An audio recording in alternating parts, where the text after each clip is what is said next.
Narito na ang PTV Balita ngayon. Nananatili pa rin sa mga evacuation center ang mahigit 4,000 pamilyang naapektuhan ng bagyong Wilma at Shearline. Sa huling tala ng DSWD, aabot sa 4,600 pamilya o katumbas ng 14,876 na individual ang nanunuluyan sa higit 210 evacuation center. Matatagpuan ang mga ito sa Mimaropa, Region 5 and 6, Negros Island, Region 7 and 8 at 10, gayon din sa Caraga.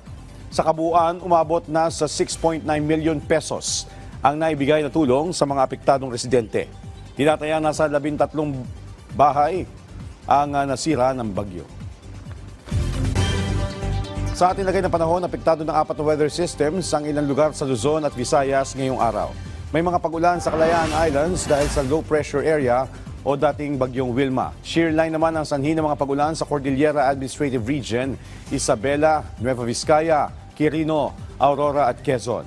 May manakanakang pag-ulan din sa Batanes, Ilocos Norte, Metro Manila, nalalabing bahagi ng Ilocos Region at Central Luzon dahil sa amihan. Easterlies naman ang sanhi ng isolated rains sa Bicol Region at Eastern Visayas. At yan ang mga balita sa oras na ito. Para sa iba pang updates, follow at ilike kami sa aming social media platforms sa @PTVPH. Ako po si Joshua Garcia para sa Pambansang TV sa Bagong Pilipinas.